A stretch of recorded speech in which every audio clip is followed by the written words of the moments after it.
अस्सलाम वालेकुम स्टूडेंट।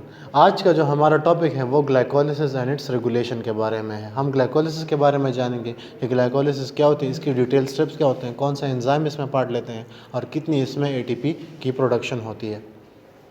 पहले हम इसकी डिफिनीशन की तरफ आते हैं कि ग्लाइकोलिसिस को हम डिफाइन कैसे करते हैं। It is defined as sequence of reactions of glucose to lactate and pyruvate with the production of ATP. इसमें हम दो किस्म के रिएक्शन होते हैं, एक में हम ग्लूकोज को लैक्टेट में कन्वर्ट करते हैं, दूसरे में ग्लूकोज पायरुवेट में कन्वर्ट होता है। जब आपके पास लैक ऑफ एनर्जी हो यानी एटीपी की यील्ड कम हो तब हमारे पास लैक्टिक एसिड साइकिल होता है, और दूसरे केस में हम नॉर्मल पायरुवेट साइकिल करते हैं जिसमें हमारे पास एंड प्रोडक्ट क्या है, पायरुवेट है। ये कहाँ पर होता है, इसकी साइड क्या है, cytosolic fraction of the cell. Cytosolic यानी cytoplasm of the cell. Glycolysis का जो वर्ड है वो डिराइव किससे हुआ है, it comes from merger of two Greek words. Glykys यानी स्वीट, चूँकि हर carbohydrate glucose sweet in nature होते हैं इसलिए हमने इसको ग्लाइकिक से डिराइव किया है, जिसका मतलब है break down of sweet substance for the energy. Glycolysis can occur with और विदाउट ऑक्सीजन। इसके लिए कोई रिक्वायरमेंट नहीं है, ऑक्सीजन के बगैर भी हो सकता है, ऑक्सीजन की प्रेजेंस में भी हो सकता है। Without oxygen glycolysis allow cells to make small amounts of ATP. Oxygen के बगैर ये स्मॉल अमाउंट ऑफ एटीपी बनाता है। इस प्रोसेस को हम क्या कहते हैं, फर्मेंटेशन। और ग्लाइकोलिसिस का लिटरली यही मतलब है कि स्प्लिटिंग शुगर, जिस तरह हमने पहले पढ़ा। इसमें क्या होता है, ग्लूकोज जो एक 6 कार्बन शुगर है इसको हम स्प्लिट करते हैं 2 मॉलिक्यूल्स ऑफ 3 कार्बन शुगर जो कि पायरुवेट कहलाता है। ग्लाइकोलिसिस हमारे पास क्या चीज़ें देता है, पहले 2 एटीपी हमारे पास देता है नेट, असल में 4 देता है लेकिन 2 इसके प्रोसेस में यूज़ होते हैं जो हम आगे पढ़ेंगे। तो नेट हमारे पास ये 2 एटीपी देता है, 2 पायरुविक एसिड के मॉलिक्यूल आते हैं और 2 NADH हमारे पास आते हैं। अब हम पढ़ेंगे स्टेप्स ऑफ ग्लाइकोलिसिस। ये इसके जनरल स्टेप्स हैं, आगे हम इसकी साइकिल में भी पढ़ेंगे। पहले हमारे पास ग्लूकोज जो है वो ग्लूकोज 6 फॉस्फेट में कन्वर्ट होता है, फिर वही ग्लूकोज 6 फ्रुक्टोज 6 फॉस्फेट में होता है। इसमें कौन से एंजाइम होते हैं, कहाँ कहाँ पर एटीपी यूज़ होता है, ये सब हम आगे डिटेल में पढ़ेंगे। नेक्स्ट। अच्छा, ये हमारे पास एलेबोरेट साइकिल है, इसमें हमारे पास एंजाइम्स, एटीपी की यूज़ सब कुछ डिटेल में दिया गया है। इस डायग्राम को अगर आप याद रख लें तो आपके पास पूरा ग्लाइकोलिसिस का रिएक्शन याद हो जाएगा। अगर आप एग्जाम में भी ये लिखेंगे तो आपके टीचर जो है वो इसमें आपको फुल मार्क्स देंगे। तो सबसे पहले हमारे पास क्या होता है, ग्लूकोज होता है जो एक 6 कार्बन कंपाउंड है। अगर आप इसका स्ट्रक्चर नहीं बना सकते तो आप इसके ये नेम्स भी लिख सकते हैं। ग्लूकोज जो है एक एटीपी की यूज़ की वजह से यहाँ पर इसके साथ एक एटीपी अटैच हो जाता है 6 नंबर कार्बन पे और कंपाउंड बन जाता है ग्लूकोज 6 फॉस्फेट। आपको याद ये रहे कि जब भी एटीपी यूज़ होगा या बनेगा तो एंजाइम होगा काइनेज, और हेक्सो इसलिए क्योंकि ये 6 कार्बन कंपाउंड है। इसको आप ग्लूकोकाइनेज भी कह सकते हैं क्योंकि ग्लूकोज से ग्लूकोज 6 फॉस्फेट बन रहा है। सेकेंड स्टेप में हमारे पास आइसोमेरिक चेंज है यानी फंक्शनल ग्रुप की चेंजिंग है। जो ग्लूकोज है उसको हम फ्रुक्टोज में कन्वर्ट कर रहे हैं और इसके लिए जो एंजाइम है उसका नाम है फॉस्फोग्लूकोज आइसोमरेज। आइसोमरेज जो एंजाइम, क्योंकि आइसोमर फॉर्म्स चेंज हो रहे हैं इसलिए एंजाइम का नाम आइसोमरेज है, और फॉस्फोग्लूकोज क्योंकि फॉस्फेट वाला कंपाउंड है ग्लूकोज के साथ। थर्ड स्टेप में हमारे पास फिर से एक एटीपी यूज़ होता है और ये जो फ्रुक्टोज 6 फॉस्फेट है एक और कार्बन नंबर 1 पे दूसरा फॉस्फेट अटैच हो जाता है और फ्रुक्टोज 1,6 बाईफॉस्फेट बना देता है। इसके लिए फिर एटीपी यूज़ हो तो एंजाइम का नाम क्या होगा, काइनेज होगा। और कौन सा काइनेज, फॉस्फोफ्रुक्टोकाइनेज, या फिर आप फॉस्फोहेक्सोकाइनेज भी लिख सकते हैं। अब इसके बाद ये जो फ्रुक्टोज 1,6 बिसफॉस्फेट है ये 2-3 कार्बन कंपाउंड्स में स्प्लिट होता है। फ्रुक्टोज एक 6 कार्बन कंपाउंड है, इसको हम यहाँ पर 2-3 कार्बन कंपाउंड्स में डिवाइड करते हैं। एक का नाम है डाईहाइड्रोक्सी एसीटोन फॉस्फेट जिसको हम DAP लिखते हैं, और दूसरा है ग्लिसरल्डिहाइड 3 फॉस्फेट यानी G3P। इस ब्रेकिंग के लिए जो एंजाइम यूज़ होता है उसका नाम है अल्डोज, और चूँकि फ्रुक्टोज 1,6 बिसफॉस्फेट कंपाउंड का नाम है इसलिए हम इसे कहते हैं फ्रुक्टोज बिसफॉस्फेट अल्डोज। एक बात यहाँ पे याद रहे कि ये जो DAP है और G3P है ये आपस में इंटर कन्वर्टेबल हैं, ये एक दूसरे में चेंज हो सकते हैं। दूसरी बात ये याद रहे कि हमारे पास आगे साइकिल में G3P जाता है, DAP नहीं जाता। इसका मतलब ये है कि DAP एक रिजर्व या साइकिल की एक स्टॉपिंग के लिए यूज़ होता है। अगर सेल को ATP की ज़रूरत नहीं है तो ये G3P फिर से DAP में कन्वर्ट हो जाता है और वो पड़ा रहता है। जब कभी एनर्जी की ज़रूरत होती है तो ये DAP फिर G3P में कन्वर्ट होता है और आगे साइकिल कंटिन्यू होता है। चूँकि G3P और DAP भी एक दूसरे के क्या हैं, आइसोमर्स हैं, तो इसका भी एंजाइम क्या होगा, आइसोमरेज होगा। और चूँकि ये दोनों 3 कार्बन कंपाउंड्स और फॉस्फेट अटैच है तो इसलिए हमने इसको क्या नाम दिया, triose phosphate isomerase. Moving to the next step, G3P के साथ एक इनऑर्गेनिक फॉस्फेट जो कि साइटोसोल में प्रेजेंट होता है। ये बात याद रहे, ये फॉस्फेट जो है ये किसी ATP से नहीं आया, ये फ्री ऑर्गेनिक फॉस्फेट है जो इसमें प्रेजेंट होता है।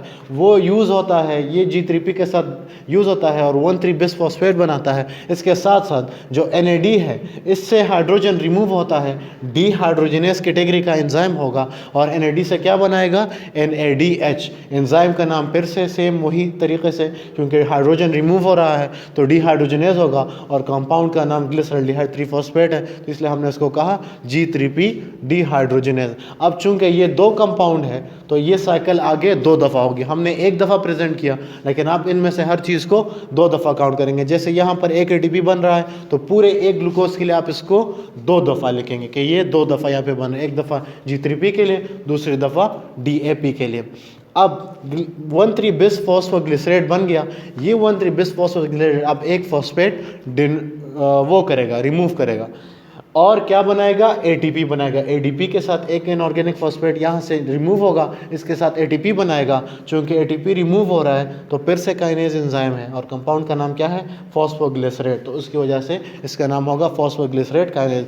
और जो कंपाउंड बनेगा वो हो जाएगा 3 फॉस्फोग्लिसरेट, यानी 1 नंबर कार्बन पे जो फॉस्फेट अटैच था वो रिमूव हो गया। अब जो 3 फॉस्फोग्लिसरेट है ये अपना जो पोजीशन नंबर है वो चेंज करेगा। फॉस्फेट जिस कार्बन से अटैच है वो सेकंड नंबर कार्बन पे चला जाएगा और उसके लिए जो एंजाइम है उसको हम कहते हैं म्यूटेज। तो एंजाइम का पूरा नाम क्या हुआ, फॉस्फोग्लिसरेट म्यूटेज। और ये फॉस्फेट 3 नंबर से किस नंबर पे आ गया, 2 नंबर पे, तो ये क्या बन गया, 2 फॉस्फोग्लिसरेट। अब जो 2 फॉस्फोग्लिसरेट है इससे एक वाटर मॉलिक्यूल रिमूव होगा और इसके लिए जो एंजाइम रिस्पॉन्सिबल है वो है इनोलेज। वाटर के रिमूव हो जाने के बाद हमारे पास क्या कंपाउंड बना, फॉस्फोफिनोल फार्वेट, जिसमें एक फॉस्फेट अभी मौजूद है जो 2 नंबर पे अटैच था।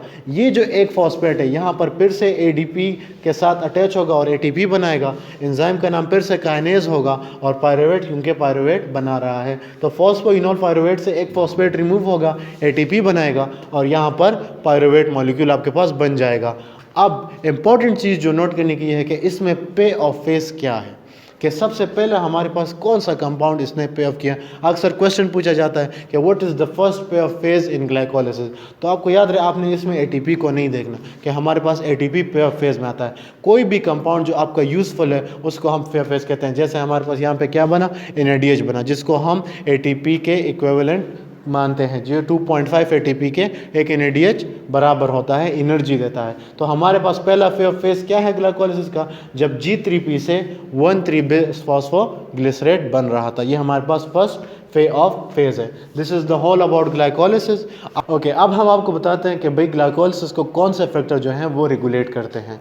3 irreversible kinase reaction primary drive glycolysis forward. इसका मतलब ये है कि ये जो 3 स्टेप्स हैं ये ग्लाइकोलिसिस को आगे लेके जाते हैं। इन स्टेप्स के बाद ग्लाइकोलिसिस रिवर्स नहीं हो सकती। जिस तरह मैंने पढ़ा कि कुछ स्टेप इसमें रिवर्सिबल हैं, DAP और G3P वाला, लेकिन कुछ स्टेप इसमें ऐसे हैं जो इरिवर्सिबल है। फॉर एग्जाम्पल स्टेप नंबर 1 क्या है, हेक्सोकाइनेज या ग्लूकोकाइनेज, जी मैं आपको पीछे साइकिल में दिखाऊंगा। स्टेप नंबर 2 क्या है, जो फॉस्फोफ्रुक्टोकाइनेज, और ग्लाइकोलिसिस में ये कौन सा स्टेप है, स्टेप नंबर 3, जो हम रिएक्शन पर उसमें स्टेप नंबर 3 है। और जो उसका स्टेप नंबर 10 है पायरुवेट काइनेज वाला, ये मैं भी आपको साइकिल में दिखाता हूँ। ये देखें, जब ये ग्लूकोज से ग्लूकोज 6 फॉस्फेट बन गया, ये ग्लूकोज 6 फॉस्फेट रिवर्स होकर वापस नहीं जा सकता क्योंकि ATP की यूज़ हुई है। दूसरा, जब यहाँ पर सेकंड ATP यूज़ हो, ये आपका फर्स्ट स्टेप था, ये सेकंड स्टेप है और ये आपका थर्ड स्टेप है। जब यहाँ पर दोबारा ATP यूज़ हो, जब फ्रुक्टोज 6 फॉस्फेट से फ्रुक्टोज 1,6 बेस फॉस्फेट बना, तो ये भी वापस नहीं जा सकता। ये वाला जो स्टेज है ये वापस जा सकता है। ग्लूकोज 6 फॉस्फेट से फ्रुक्टोज बन सकता है, फ्रुक्टोज से वापस ग्लूकोज बन सकता है। और थर्ड एंड लास्ट स्टेप जो हमारे पास स्टेप नंबर 10 था, जब यहाँ पर एक ATP यूज़ हुआ, पायरुवेट बन गया, ये भी वापस नहीं जा सकता। ये 3 हमारे पास इरिवर्सिबल वो हैं रिएक्शंस हैं जो ग्लाइकोलिसिस को आगे लेके जाते हैं। अब मैं आपको बताऊंगा कि एनर्जी यील्ड इन ग्लाइकोलिसिस हमारे पास ये कितनी एनर्जी देता है, हम उसके एटीपी का सम फाइंड करेंगे और साथ में जो उसके साइड वाले मॉलिक्यूल बनते हैं वो भी हम बताएंगे। तो सबसे पहले जो एटीपी यूज़ होता है ये हमारे पास कंजम्पशन है और ये हमारे पास गेन ऑफ एटीपी है, ठीक है, जो डायरेक्ट हमारे पास एटीपी बन रहे हैं। तो सबसे पहले जब ग्लूकोज से हमने ग्लूकोज 6 फॉस्फेट बनाया तो एक एटीपी यहाँ पर यूज़ हुआ। दूसरा जब फ्रुक्टोज 6 फॉस्फेट से फ्रुक्टोज 1,6 बिस फॉस्फेट बनाया तो एक एटीपी यहाँ पे यूज़ हुआ। तो आपके पास नेट कितने एटीपी यूज़ हुए एक ग्लाइकोलिसिस में? 2। फिर हमें एटीपी मिले कब? जब 1,3 डाइफॉस्फोग्लिसरेट से 3 फॉस्फोग्लिसरेट बना, इसने अपना एक फॉस्फेट रिमूव किया, एडीपी को दिया और एक फॉस्फेट रह गया और इसने हमें क्या दिया? एक एटीपी दिया। यहाँ पे मल्टीप्लाई बाय 2 हमने क्यों किया? क्योंकि हमारे पास 2 3 कार्बन कंपाउंड थे, एक डीएपी था एक G3P था। तो जो साइकिल हमने किया था उसको आपने 2 से मल्टीप्लाई करना है। तो एक के लिए एक एटीपी, 2 के लिए 2 एटीपी। सेकेंड एटीपी हमारे पास बना जब पीईपी यानी फॉस्फोइनोल पायरुवेट से हमने पायरुवेट बनाया। यहाँ पर भी एक फॉस्फेट रिमूव हुआ और आपको एक एटीपी दिया। चूंकि वो भी 2 दफ़ा हो रहा है तो यहाँ पे भी 2 एटीपी बनेंगे। तो नेट आपके पास कितने टोटल आपके पास कितने एटीपी बने? 4 एटीपी आपने बनाए, 2 एटीपी आपने यूज़ किया। तो आपके पास जो नेट एटीपी गेन है वो हमारे पास क्या है? 2 एटीपी है। यहाँ पर एक चीज़ मेंशन नहीं है, वो मैं आपको मेंशन कर दूँ कि हम एक NADH भी बनता है। इसमें क्या बनता है? NADH एक जीत जो फर्स्ट फेज है G3P से 1,3 बिस फॉस्फोग्लिसरेट बनता है, वहाँ पर एक NADH बनता है, लेकिन वो डायरेक्ट एटीपी यील्ड नहीं, इसलिए हमने उसको यहाँ पे मेंशन नहीं किया। और वो एक G3P के लिए एक बन रहा है तो 2 के लिए वो 2 NADH बनेंगे। और 2 NADH का मतलब क्या है? क्योंकि एक NADH 2.5 ATP के इक्विवेलेंट देता है, एक NADH 2.5 के इक्विवेलेंट देता है। तो 2 NADH हमारे पास 5 ATP के इक्विवेलेंट एनर्जी देते हैं। तो अगर आप टोटल ATP का बताएं कि भाई ग्लाइकोलिसिस से हमें कितने ATP मिलते हैं एनर्जी के हवाले से, तो 4 + 5 हमारे पास कितने बनते हैं? 9। तो आप क्या लिखेंगे? 9 ATP। अगर आपसे नेट पूछे तो आपने फिर ये 2 माइनस करने हैं, फिर आपके पास क्या होंगे? नेट ATP आपके पास कितने होंगे? 7। टोटल और नेट में आपने कंफ्यूज नहीं होना। अगर आपसे कभी टोटल पूछ रहे हैं नेट पूछ रहे हैं उसका आंसर अलग अलग है। नेट में आपने 2 माइनस करने हैं, टोटल में आपने माइनस नहीं करने। That's it. Thank you.